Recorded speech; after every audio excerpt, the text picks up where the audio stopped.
नमस्कार, एस अकॅडमीवर आपले स्वागत आहे. आज आपण पाहणार आहोत लोकसंख्या हा चॅप्टर. लोकसंख्या म्हणजे काय? तर विशिष्ट भौगोलिक क्षेत्रातील मनुष्यांची संख्या म्हणजेच त्याला आपण लोकसंख्या असे म्हणू शकतो. लोकसंख्या शास्त्राचा जनक म्हणून जॉन ग्रँट यांना ओळखले जाते. कोणाला? तर जॉन ग्रँट यांना लोकसंख्या शास्त्राचा जनक म्हणून ओळखले जाते. Thomas Malthus.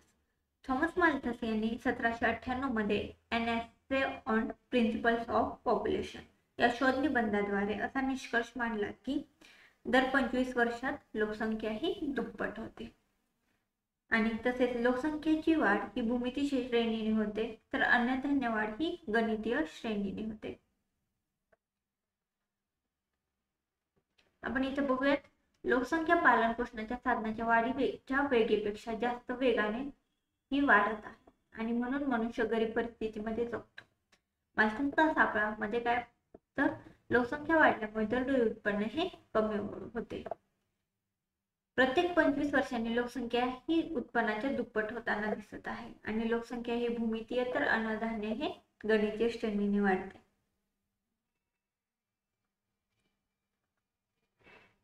म्हणजे निसर्ग स्वतः लोकसंख्येचे नियंत्रण करतो. म्हणजे लोकसंख्या जास्त वाढल्यास अन्नधान्याची टंचाई, युद्ध, रोगराई, भूकंप इत्यादी कारणांमुळे लोकसंख्या ही कमी होईल असा त्यांनी निष्कर्ष काढला. परंतु भविष्यातील आधुनिक तंत्रज्ञानाचा त्यांना अंदाज न करता आल्याने निसर्ग स्वतः लोकसंख्येचे नियमन करतो हे त्यांचे भाकीत आज खोटे ठरले. कारण कृषी उत्पादनात वाढ झाल्याने अन्नधान्याची टंचाई नाही, आरोग्यविषयक सुविधा वाढल्यामुळे रोगराई ही आटोक्यात आली आहे व त्यामुळे त्यांच्या सिद्धांतातील भविष्यवाणी ही खोटी ठरली आहे. तरी त्यांच्या सिद्धांताचे महत्त्व हे कमी होत नाही.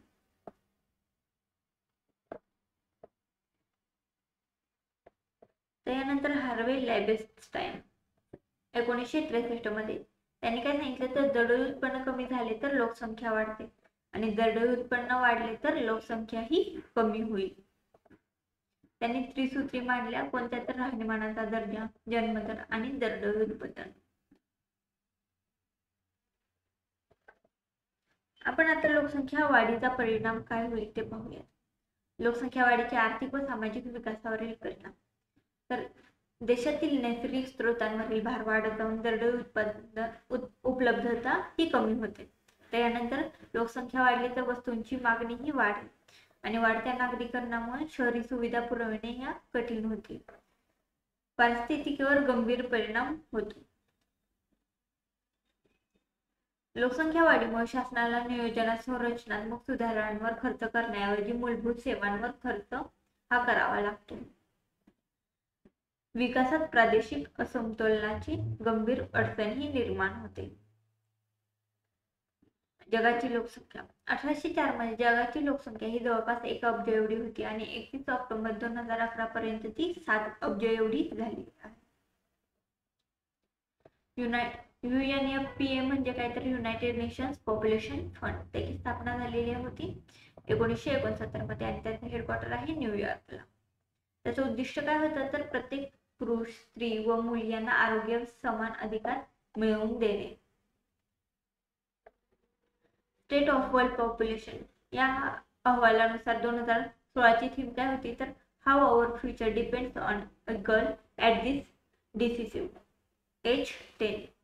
2017 ची थीम काय होती? तर worlds apart reproductive health and rights in an age of inequality.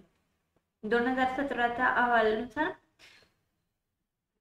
7.6 अब्ज एवढी लोकसंख्या ही झालेली आहे. सर्वाधिक लोकसंख्येचे देश कोणते आहेत? तर पहिला आहे चीन, त्याच्यानंतर इंडिया, नंतर USA, चौथा आहे इंडोनेशिया, पाचवं ब्राझील, नंतर आहे पाकिस्तान आणि नंतर नायजेरिया. सर्वात जास्त लोकसंख्या असलेले शहर आहे टोकियो आणि सर्वात कमी लोकसंख्या असलेले शहर आहे व्हॅटिकन सिटी. आणि सर्वात कमी लोकसंख्या असलेला देश आहे व्हॅटिकन सिटी आणि सर्वात कमी लोकसंख्या असलेले शहर आहे मियामी.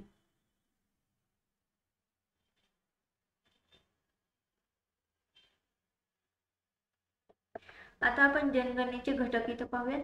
पहिला आहे शून्य लोकसंख्या वृद्धी, म्हणजे जन्मदर व मृत्यूदर हे समान असतात आणि लोकसंख्या वाढतही नाही व कमी देखील होत नाही. त्याच्यामुळे जन्म व मृत्यूदर समान असतात.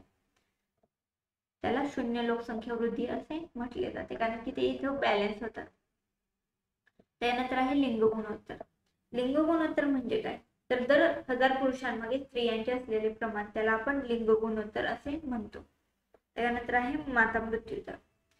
प्रत्येकी 1,00,000 जिवंत बालकांमागे प्रसूती दरम्यान मृत्यू पावलेल्या मातांची संख्या किती? प्रत्येकी 1,00,000 जिवंत बालकांमागे प्रसूती दरम्यान मृत्यू पावलेल्या मातांची संख्या म्हणजे माता मृत्यू दर. शिशु मृत्यू दर म्हणजे काय, तर प्रत्येकी 1000 जिवंत जन्मलेल्या बालकांमागे 1 वर्षापर्यंतच्या वयाच्या आत झालेल्या बालकांचा मृत्यू दर म्हणजे शिशु मृत्यू दर. प्रत्येकी 1000 जिवंत जन्मलेल्या बालकांमागे. त्यानंतर आहे बाल मृत्यू दर. प्रत्येकी 1000 जिवंत जन्मलेल्या बालकांमागे 0 ते 5 वर्षापर्यंतच्या वयाच्या आत झालेल्या बालकांच्या मृत्यूचा दर म्हणजे त्याला आपण बाल मृत्यू दर असे म्हणू शकतो. प्रत्येकी 1000 जिवंत जन्मलेल्या बालकांमागे 0 ते 5 वर्षापर्यंतच्या वयाच्या आत झालेल्या बालकांचा मृत्यू दर. आणि अर्भक मृत्यू दर म्हणजे काय, तर 1 महिन्याच्या आत मृत्यू झालेल्या बालकांचा दर म्हणजे जन्मल्यानंतर 1 महिन्याच्या आत मृत्यू झालेल्या बालकांचा दर म्हणजे अर्भक मृत्यू दर असे त्याला म्हणण्यात येते. त्यानंतर सामान्य प्रजनन दर. एका वर्षात 1000 स्त्रियांच्या जनन क्षमतेच्या मागे एकूण जिवंत जन्मलेल्या बालकांची संख्या म्हणजे सामान्य प्रजनन दर. त्यानंतर आहे एकूण प्रजनन दर. एका स्त्रीच्या संपूर्ण प्रजनन कालावधीत प्रसूत झालेल्या जिवंत बालकांची संख्या त्याला एकूण प्रजनन दर असे म्हटले जाते. त्यानंतर आहे बालिका लिंग गुणोत्तर. 0 ते 5 वयोगटातील प्रत्येक 1000 पुरुष बालकांमागे बालकांची संख्या त्याला आपण बालिका लिंग गुणोत्तर असे म्हणतो. भारताची पहिली जनगणना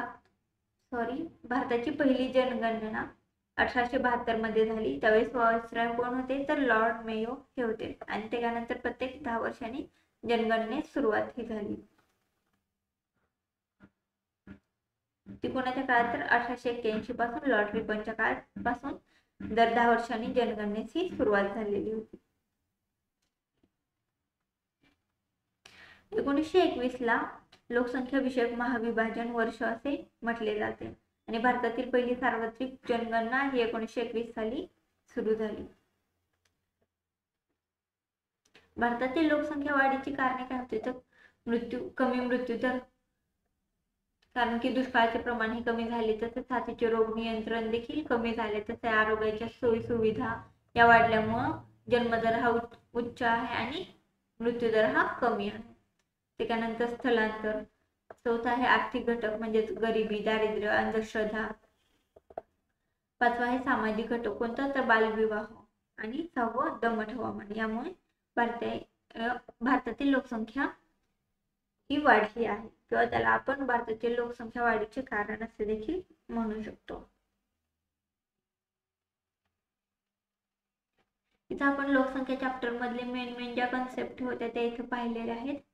तुम्हाला जर लेक्चर आवडलं असेल तर लाईक करा, शेअर करा आणि सबस्क्राईब करा. थँक्यू.